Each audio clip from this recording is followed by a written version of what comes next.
Hello, Bitcoiners. How are you today? You know, the sun's up. We're good, right? Bitcoin's running. What else is there to do but have a coffee and talk about the news?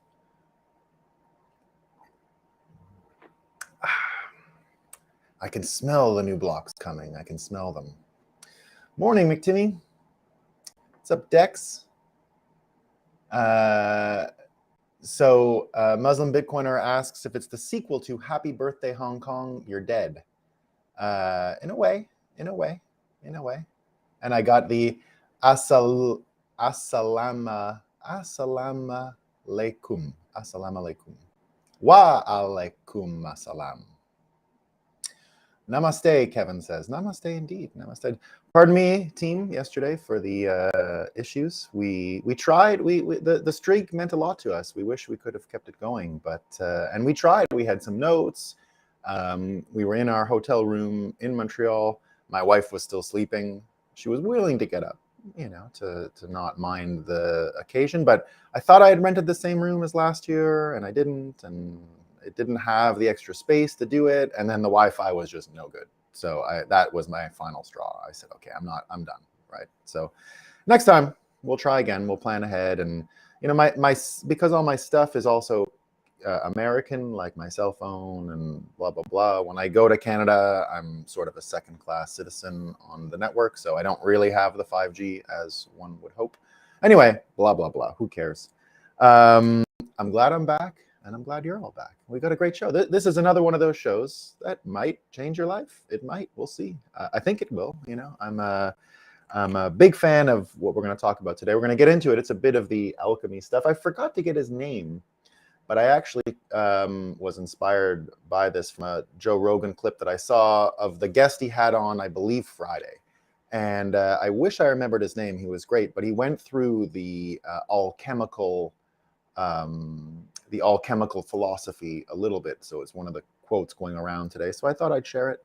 And he talked about the hermetic values, so the hermetic principles. We've spoke about Hermes Trismegistus on this show before. Hermes Thrice Great, who was a real human being, but is one of the person who is credited with bringing the Hermetic religion to the world. Now, we're going to talk about it today. There was a time before Christ, the Jewish people, all those things where this was the dominant religion, that Hermeticism was the dominant religion. We've discussed a few times about how alchemy, the art form of alchemy, is derived from the Hermetic tradition.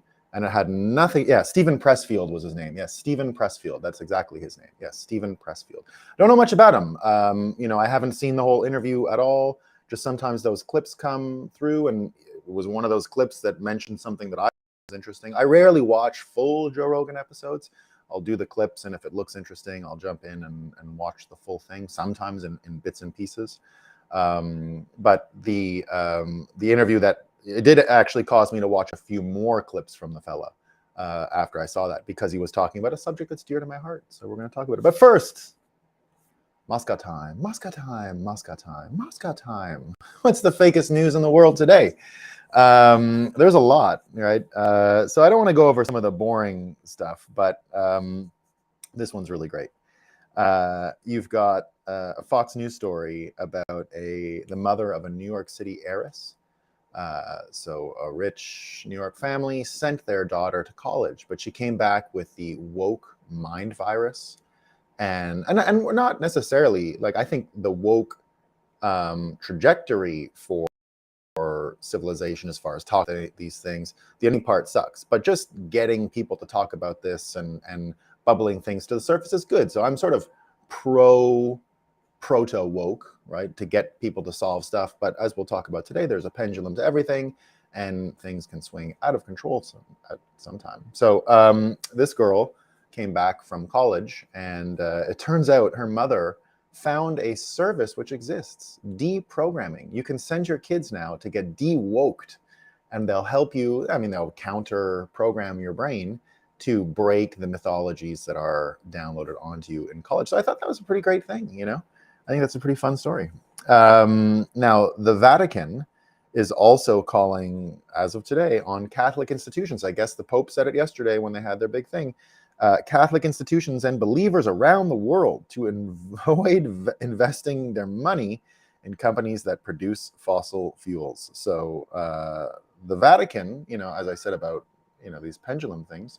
So secularism led the woke brigade, but now that it's starting to change, it looks like the Catholic Church is going to jump in and help it keep going in one direction. So thank you, Catholic Church. Pretty funny. We've also got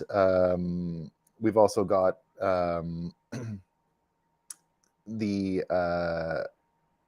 S&P 500. So this is great. The S&P 500 has delisted Tesla from the ESG 500. So the S&P 500 has a separate index called the ESG 500, and they have delisted Tesla. Who else is on it? Well, Exxon, all the normal companies that the Vatican just said don't invest in are still in the ESG fund, but the non-fossil fuel car company is not. Okay. So he's been, the company's been taken off the index. And Elon Musk responded to this declassification, and he said, the devil. ESG is the devil. Is it the devil? It might be. We'll talk about that today. We're going to talk about the devil a lot in our little chat today. So let's move on to the big story of the day, right? The biggest story of the day, China, and all the protests going on and everything that's happening there. And it looks like people are sort of fixed to some of these protests and the kinds of protests that are happening. We've seen the major mark of protest is to actually just hold up a white piece of paper. And that's become a major protest element today. And that's where I got started on thinking about this stuff in terms of alchemy and the 7 principles of Hermeticism. So what I'm going to do now is I'm going to go through the 7 principles of Hermeticism, so of alchemy, and show how it's basically the only way to survive and predict how the Chinese situation is going to go in the short and long term. So let's give it a shot and see what happens.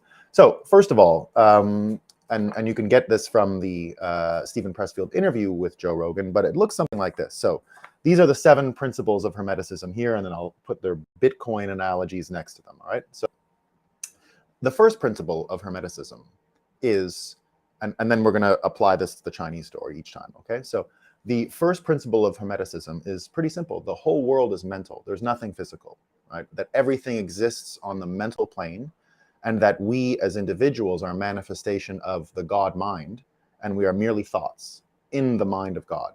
And that individually there is no such thing as physical space, and all is mental. So if you are interested in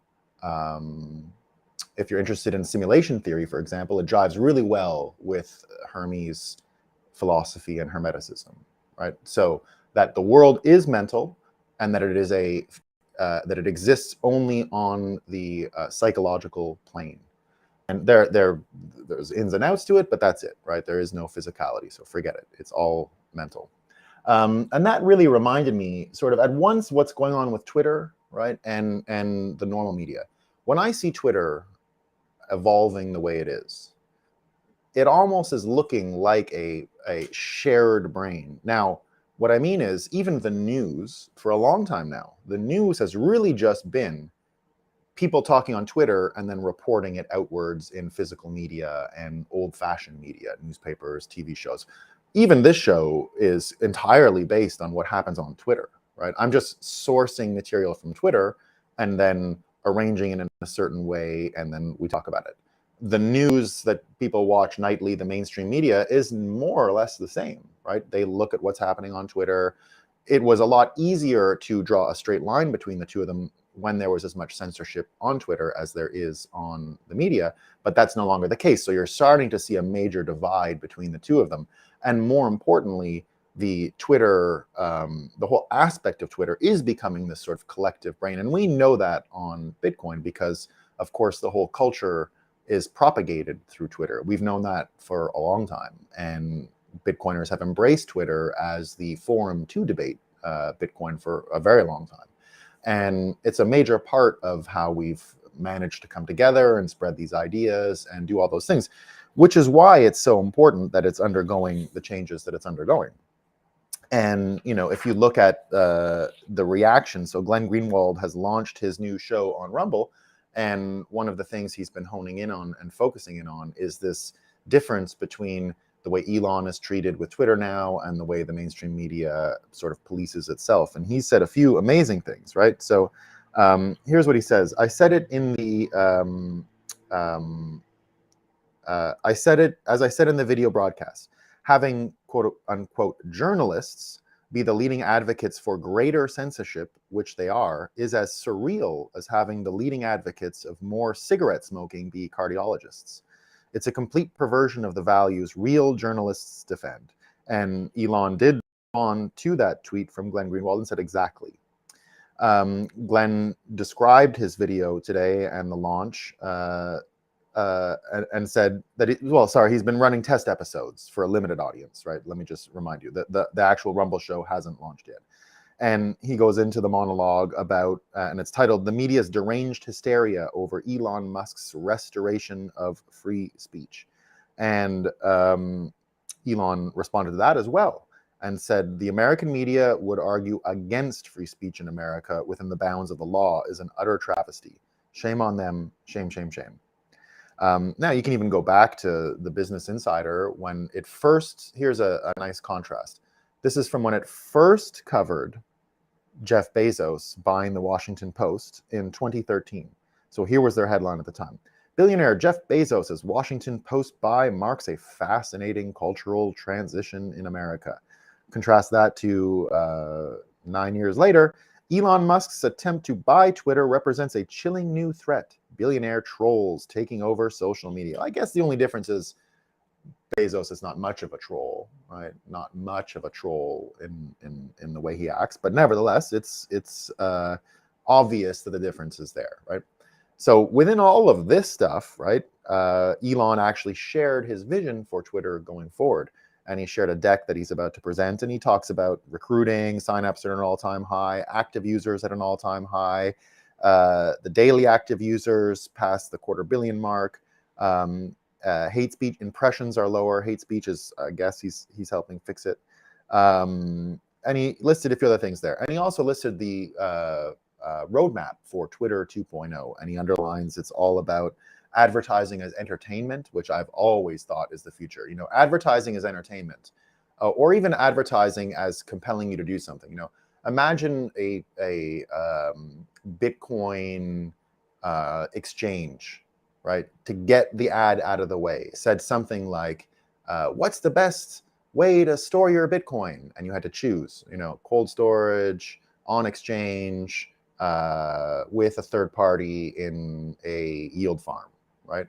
Now, to get the ad out of the way, you had to answer correctly, right? And those kinds of things. So if he brings that kind of stuff in, if he can turn advertising into games, fun, entertainment this way, not just passive entertainment, as in like, that's a really clever ad, but I mean something that actually engages you and forces you to learn, right? If you can get the ad out of the way by answering the question much quicker, and it's an actual game and actually entertaining, it's going to change the entire ad landscape. You can actually turn it into education really quickly, really easily.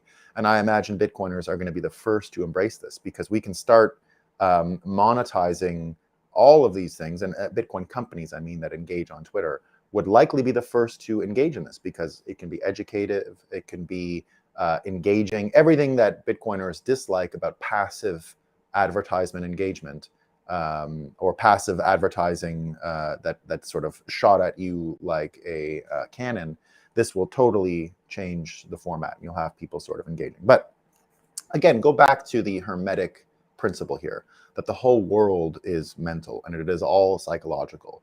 The amount of pressure that's been released from Twitter being a forum to exchange ideas and to actually have a kind of collective cybernetic mind that is able to help talk about all this stuff is really changing even my own optimism about how quickly we can win World War III and get out of this trouble and bring on hyper-Bitcoinization. So it's already a major boost to everyone's optimism. But even just think for a second about this aspect of the mind and empire of the mind, and look at what it did for the Jews in history to survive, right? The reason the Bible even exists is because the Jews had to create an empire in their mind. They were unable to have a physical piece of territory. They had to create it in their brains using the written word to pass, telepathic messages to each other. Because what is writing other than telepathy? You can be in another time and place and send a clear message to someone across time and space using the written language. Now, it looks obvious to us every day. You go read a Mark Twain book that's coming at us from 200 years ago, almost, 150 or whatever. Or if you go read a Shakespeare, play, or any one of these things, right?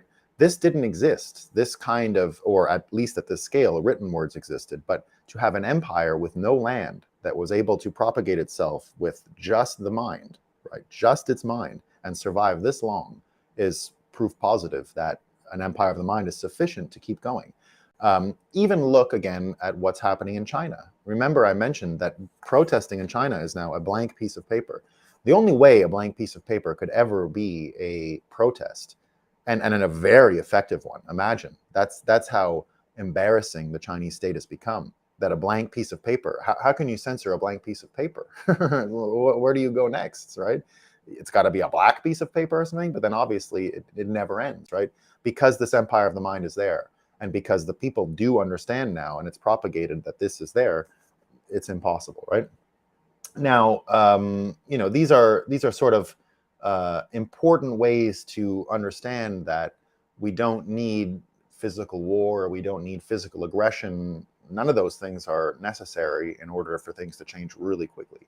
And if you can protest with a blank piece of paper, and if we can have a cybernetic brain that allows us to solve problems really quick, iterate, pass messages, meme the future into existence, which is what we're going to do. And I'll show you how, Bitcoin alchemy already has the memes to propagate each piece of Hermeticism. So we'll mix that in here. So the first one here, just simple, the empire of the mind and brain is, foundational.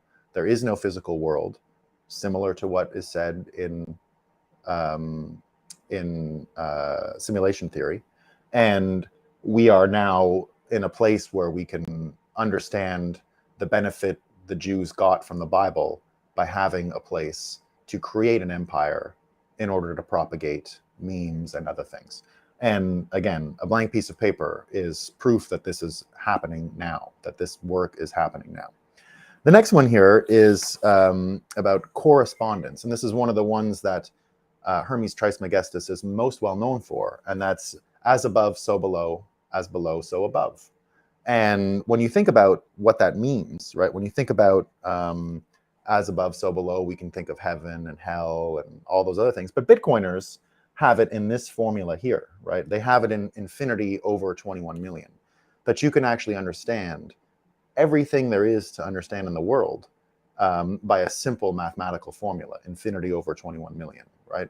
You can flip it. There's other ways to look at it, but in the same way that the numeraire and the denominator can act in harmony to give you meaning in the world is a really important factor, just like heaven and hell and earth and the physical plane and the spiritual plane all exist at the same time. But we can see this sort of breaking down, right? You can see this kind of stuff breaking down in money, right? And that's why Bitcoiners are so stringent on this formula here, as above, so below, being destroyed or not as consistent in dollars now, that it's falling apart. And one way to look at it, right, is go to China. What has caused a lot of this trouble, right? What has caused a lot of this trouble? Well, it was the welding in of people in an apartment building during lockdowns that forced everyone to realize that maybe there's no end to this kind of control and this kind of suppression and this kind of boxing in of people, right?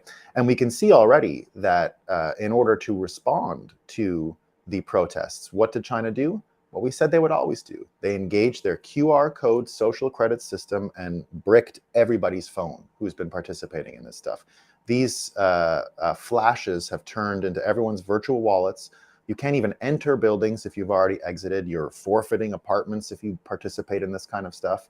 And now, here's let's just back up and I'll tie the Hong Kong piece into this about what's going on. So I don't think the Chinese protests are gonna, they're gonna last, let's say, right? I think they're gonna be able to just wait it out and let the energy diffuse and things should go back to normalish. Don't know when, but things will have changed. Things will have changed. So I made a video last year, and that's what Muslim Bitcoiner was asking here, if this is a follow-up to the Happy Birthday Hong Kong You're Dead video. Kind of. And here's what I mean. When Hong Kong first was threatened by China, I made a prediction. I said, of course they're going to get it, right? Of course, they're going to get it. They're going to get exactly what they want. They're going to get Hong Kong, and they're going to absorb it. If you didn't know the story of how they got Hong Kong, it's kind of sad. It's related to Bitcoin directly, in that FATF, the international organization that looks at money crossing borders, they're supposedly in charge of terrorism financing, of anti-terrorism financing and anti-money laundering. They're the ones who set the $10,000 threshold internationally for when you cross borders, and you got to report it, right? That whole regime is theirs. And what happened in 2019 was, when the Hong Kong protests began, is China took its turn as president of FATF. Every country takes a turn. It's like a 9-year cycle type of thing, and you get your turn. It was China's turn. And immediately they moved to declare that Hong Kong was not FATF compliant, and they named and shamed Hong Kong because they lacked extradition powers to mainland China for money laundering. Carrie Lam, the governor of Hong Kong, cited the Chinese-issued FATF report from Paris as proof that extradition was required to mainland China in order to be in alignment with money laundering laws, right? No one ever asked. No one ever took 2 seconds to say, well, okay, we're gonna make sure our legal regime is consistent, right, around the world. Okay, that's fine, Hong Kong. We never really qualified what it would cost us to keep the money laundering regime in place. It cost us Hong Kong, right? Hong Kong was the cost to common law regimes around the world. We abandoned all common law in Hong Kong in order that they could follow some bureaucrat law that doesn't even really have any teeth and is just a coordinating thing around the world. It was an excuse, and they followed it, right? But my prediction at the time was, okay, they're going to get Hong Kong. But do you remember the actual end of the Matrix? Do you remember what happened at the end of the Matrix? Not the he takes the pill and wakes up and Neo and all that stuff. No. Do you remember how the show ends? The movie ends, the 3 movies. I liked the Resurrections, by the way, but that's another story. The 3rd movie ends when Neo quits fighting, right, and is absorbed into the code base, right? When he is absorbed into the code base by the Agent Smith, and he becomes Agent Smith, and then the whole thing's canceled, right? The whole thing starts over. So my prediction was basically that China would absorb Hong Kong, but would choke on the bone, right? They would swallow it, and they would not be able to imbibe what they had swallowed, that it would just create more problems internally, and that it would never end until the thing comes down, right? So they'll get what they want. Be careful what you ask for. You're going to get it. They got Hong Kong, and now they got, what did they get? They got the same form of protest that we saw in Hong Kong in 2019 break out now all over the country as of the past few days. So it's spreading all over the place, right? So in the same way that Neo affected the entire Matrix, the Hong Kongese are going to affect the entire country. And that's the as above, so below formula right there, right? That is the ingesting of code that will manifest itself whether you like it or not, right? There's no avoiding it, right? The code has been absorbed into the collective. The Hong Kongese are now Chinese, and they're not compatible with the other Chinese. These are different systems, right? So you're going to get the as above, so below flip, right? You're going to get the as above, so below flip, which is great news, right? The next one here is vibration, right? Nothing rests, everything moves. Everything is always moving, right? And it's an important kind of idea. And this is one place where I'll kind of take, I'll go a little bit. So the meme that Bitcoiners have for this one, right, that everything vibrates, everything moves, is our TikTok another block, right? That there is no stopping the system. The system propagates and moves constantly. Bitcoin is never static, always moving. Look at the mempool. The mempool is a manifestation of vibration, right? That things will always vibrate, things will always move. When you watch those visualizers of blocks getting formed, you see it instantly, right? The amount of activity, the amount of perpetual motion will never stop. You can't even imagine it taking one split second of a break. It's too dynamic and really follows this force of nature. And so Bitcoiners use this TikTok another block. Now, put that in the context of the firewall, put that in context of trying to stop information, of censorship, of trying to prevent messages from spilling out. Of course, it doesn't work, right? It might work temporarily, but the fact is another block. And now I'll jump to the Ethereum chain for a second, because what have people been doing to get images of the protests to propagate? They've been minting NFTs. Right? They're minting NFTs and selling them on OpenSea now. People using these things, you know, the blank paper. But again, it's a manifestation of using technology to break the firewall, to get around things. It's perpetual motion and it can't stop, right? These things will vibrate and resonate and keep going. And it's part of alchemy, right? That we understand that there's a pulse, that there is a certain resonance to this stuff all the time, right? The next one here is polarity, right? Polarity. Everything is dual. Everything has poles. Everything has its pair of opposites. Now, the difference here is, and this is where the alchemy really does begin, right? The alchemy of turning lead into gold and all that stuff. Because what they believe is there are no opposites actually, right? There is no black and white are the same thing.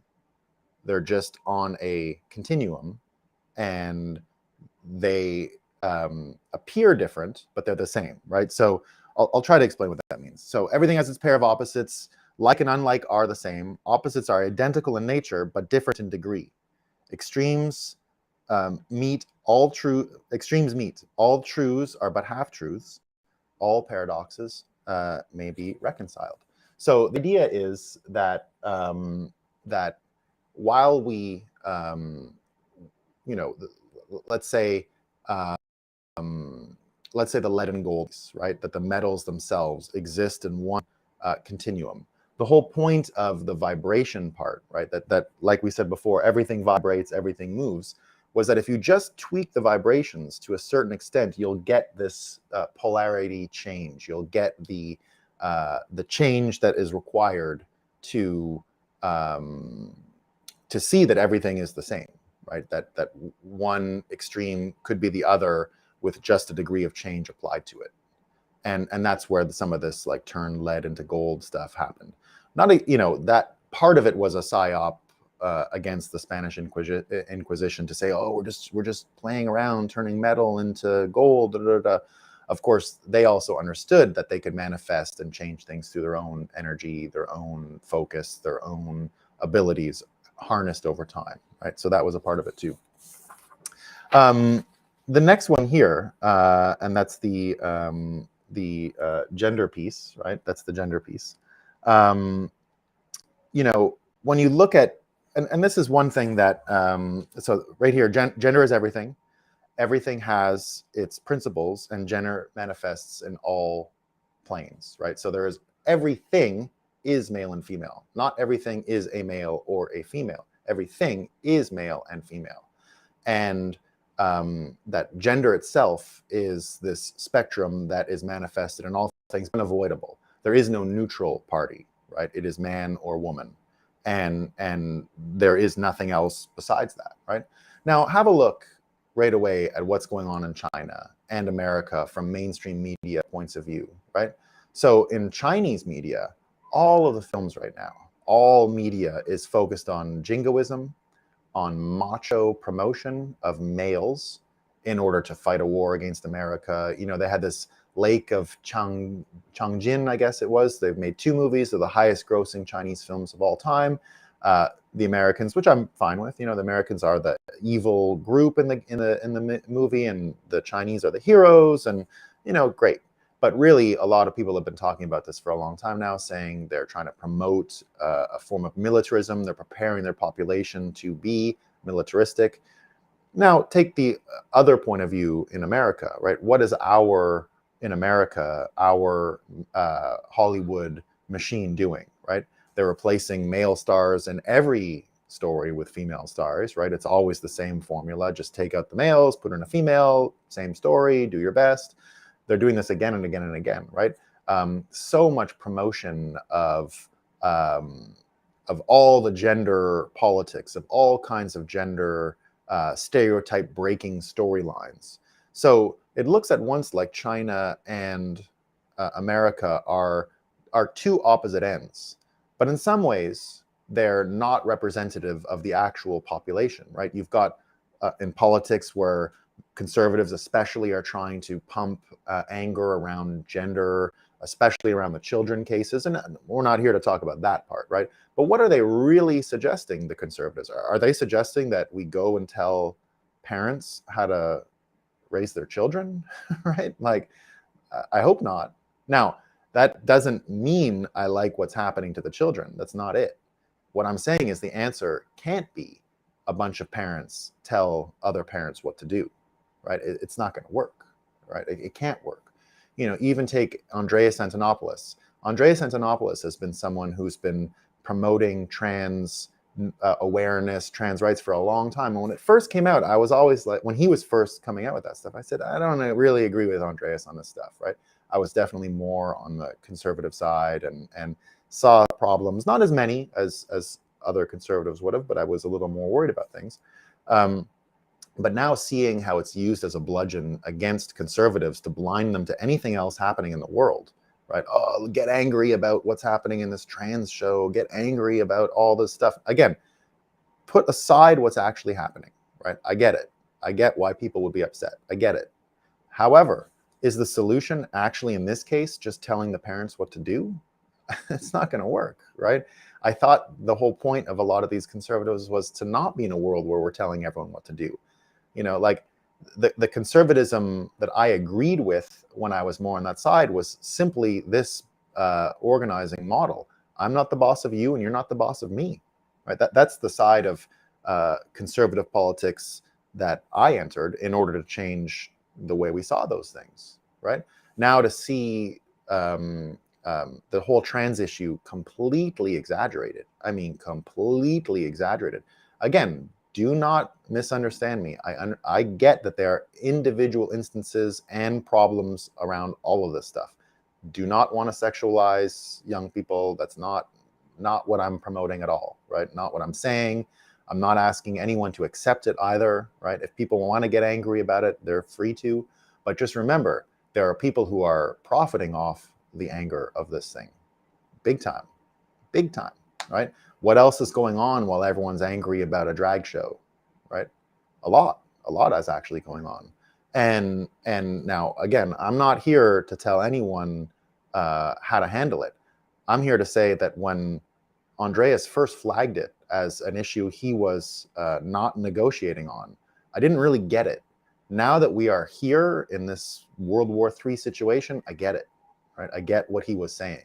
I get it more than I ever did. And again, we're not here in Bitcoin to figure out the gender problem in the world. I don't think that's our goal, right? However, we are here to give everyone the space to do what they need to do and to create a world where I'm not the boss of you and you're not the boss of me. And that will change everything, because in some ways, it's a major weakness of the conservatives right now, because they'll go out and say, we want freedom, we want all this stuff. At the same time, what, 60% of their time they're freaking out about what other parents are doing with their kids, with their own kids, and bringing them to these drag show things. Now, I'm not bringing my kids to a drag show, right? I'm not for it, right? It's not my thing. But I'm not also trying to get anyone to stop. I'm not trying to be like the fattest folks going around the world making sure everyone is in harmony with their money laundering laws, but the equivalent being the gender thing, right? It's not important to me. I wish kids were not subjected to this stuff. I'm revolted by Balenciaga. That's a whole nother story, right? But that's not really drag shows and stuff like that, right? That's a whole nother story. That's just crime. So right away, this gender thing is clearly being manifested by the major brainwashing outlets in Hollywood and the Chinese version, right? It's either jingoism, macho male stuff, which you'll see in the conservative side as well, or it's this promotion of genderless. That's where the trouble becomes, the genderless stuff, right? That doesn't exist according to the Hermeticism, right? It's one or the other. Now, look at Bitcoiners, right? Bitcoiners have very healthy, old-fashioned, traditional gender roles. They embrace them, but they're not limited to that. I think anyone in the Bitcoin world would ever want to promote social conservatism. However, they are very socially conservative, right? But they're not out there trying to propagate it. They hope people change like them, but there's room for everyone, I think, right? So it's just one part, but there you go. This next one here is rhythm, right? And that is everything flows out and in, everything has its tide. It's the pendulum argument, right? That everything is always on this pendulum, and that the pendulum itself is important to predict the way things are headed. And that's why you get the sense that, history can tell the future in some ways, because if you see where we're coming from and it's been a constant ebb and flow between two things, well, then it becomes more predictable, right? Now, what do we see in the case in China? It's all centralization. Like they're literally welding people into buildings. They're giving central directives to their provincial lords who are not able to interpret the central directives. So as it's going is the zero COVID policy is a central CCP policy initiative. They push it out to the provinces or city governors or whatever they're called. And these guys are all about advertising upwards to their bosses and showing that they're adhering to the principles that they were told to adhere to. So, and then the failure is definitely on the provincial guys not really understanding how to administer the stuff that the centralized bodies told them to do. But, it's not really working out, right? It's been nothing but complaints and all the rest of it. So this is another one of those ones that we instantly see that what Bitcoiners are talking about, decentralization, is more and more relevant, right? That a decentralized governance system, a decentralized approach to things is the way forward. And America proved that perfectly, right? We tried the lockdown stuff that China has going on. No one was welded in, of course, but they tried full lockdowns in some states. But America is made up of many different states. None of them are subordinate to the federal government. They're equal and share competencies in some ways. So these other states, as we've seen in the United States, there were different approaches, right? Florida can be compared to New York, can be compared to California, can be compared to Texas. Lots of people are out there comparing them. I don't know if you get a ton of insight from it, but there's a lot of that stuff, right? And the actual pendulum, right, looks like if you back up, look at China. China went through the empires, right? The empires, and then Hong Kong was created. Hong Kong became this drain, right, where the original revolutionaries of China that were unable to revolt because of the Mandarin power in the empire period now had a place where they wouldn't be murdered in 2 seconds and were able to organize. So all of the organization that ended up destroying the Chinese empire came from Hong Kongers who were moving there and now were no longer under the yoke of the Chinese empire and were able to start breaking the shackles and changing the world. Hong Kong was the only way China would have fallen apart. And how did it fall apart? Think of the pendulum, right? It went from a empire with centralized control under the emperor in the Forbidden City in Beijing. And when Hong Kong started, it broke into warlords, provinces, constant struggles, one-upsmanship, this person, that army, this area, this place, everyone fighting over Beijing, all kinds of warlords stronger than the central government, and it was total chaos for a long time. And the CCP was the answer to that. The CCP was a re-centralizing force, just as China had been organized during the empire. So it went from organized central empire to disorganized warlord period to centralized organized CCP. Look at America. Well, forget about America for a second. Look at the Western world, right? Look at the Western world, all the Christian countries before the Protestant Reformation, right? Before the Protestant Reformation, very decentralized. All the countries were different, and lords were more powerful than kings in a lot of cases, and princes, and anyone who had their own army. And if you had your own land and your own army, you could compete against the king. And all the countries were small, and all the little, places were, look at Germany. Germany is a new country. Germany as a centralized federated entity it's as old as Canada, 1867 or something ridiculous, right? Before that, it's just a bunch of states and principalities. And this led to an explosion of innovation and all kinds of things.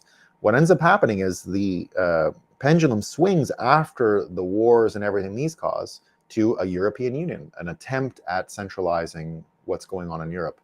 Well, look what they've done with the energy. Look what they've done with the banking, the economics, and the energy.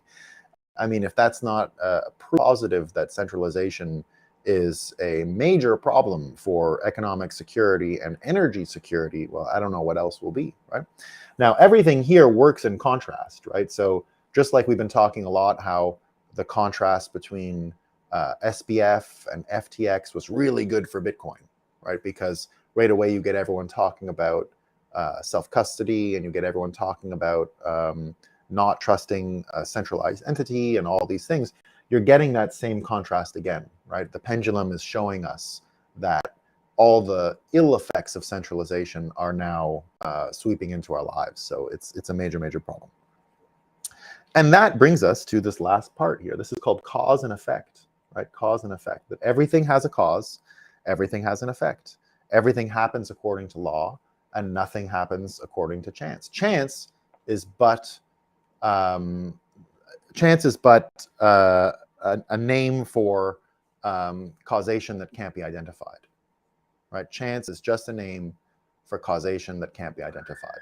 There's no such thing. According to the Hermetic values, there is no such thing, right? Everything happens with cause and effect. Well, now look at Europe's energy problem, right? Look at the entire economy, right? You got here's a quote from the Credit Suisse CEO, right? And this was covered in some fake news newspaper. I don't have the title of it here. Few Credit Suisse clients have closed accounts, CEO of the bank's Swiss unit says, right? Okay.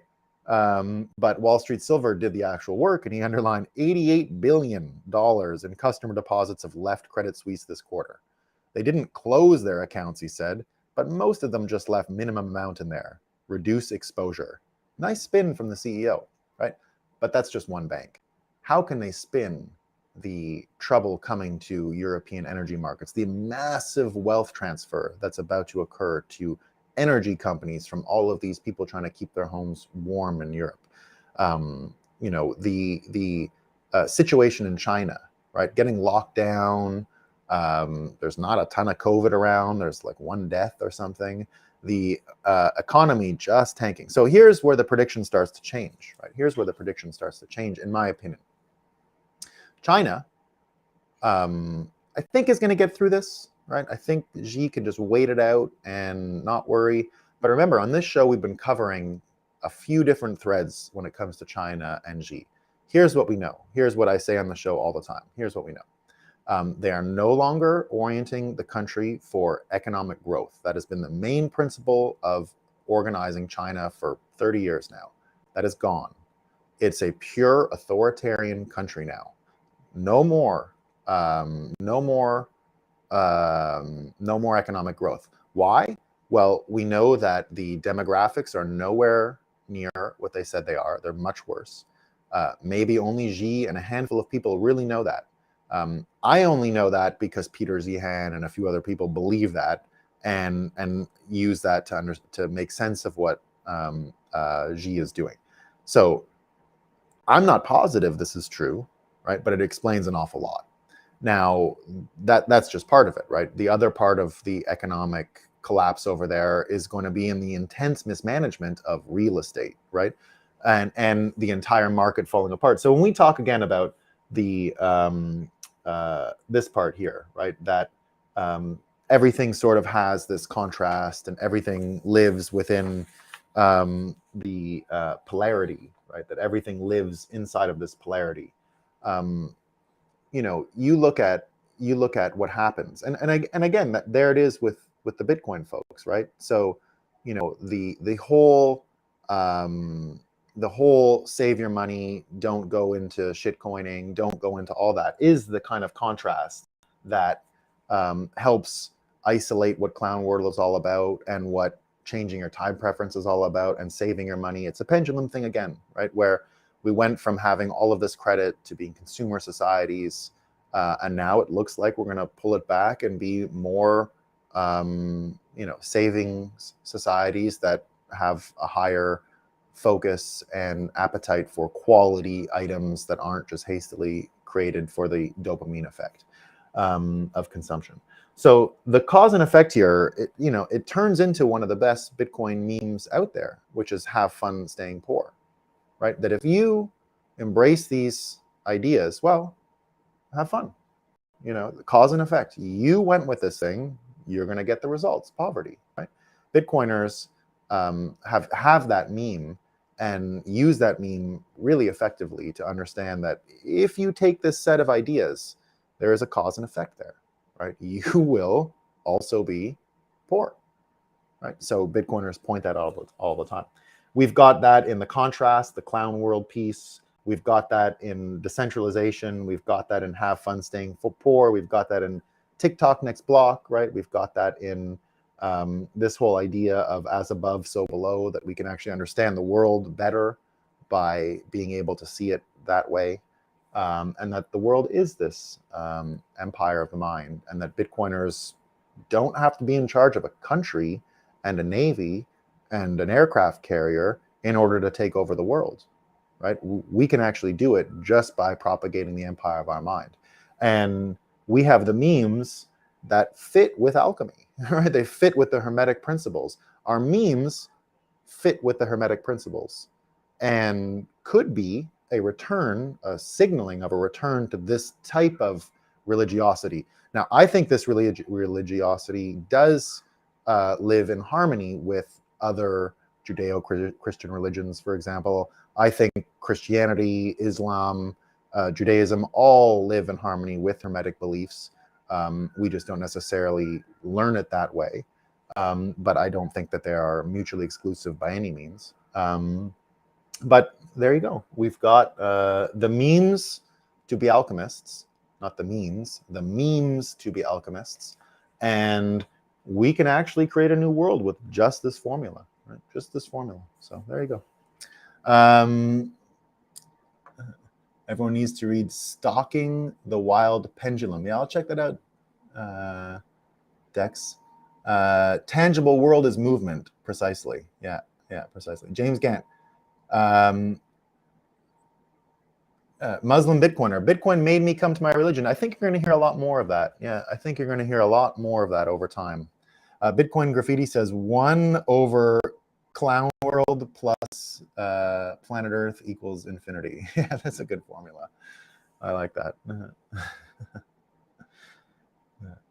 Cool. All right, team. That's what I got for today. I don't know. Did we miss any news? Did we miss any news? I don't think I missed anything here. A little bit on Africa and the IMF. That's not that interesting. They just said, oh, look out, FTX regulation stuff. Oh, yeah. This was the one I did miss. This was the one I missed. This goes back to here, and I wanted to tie that into the Chinese thing. This was the gender piece, Hollywood, the messages. You remember I mentioned that We've got Hollywood being insane with all of its replacement of gender, like just gender swapping all the time. And then the Chinese thing, which is pushing a lot of the macho gringoism stuff. So, you know, a bit crazy. But here's the one I want to know about, right?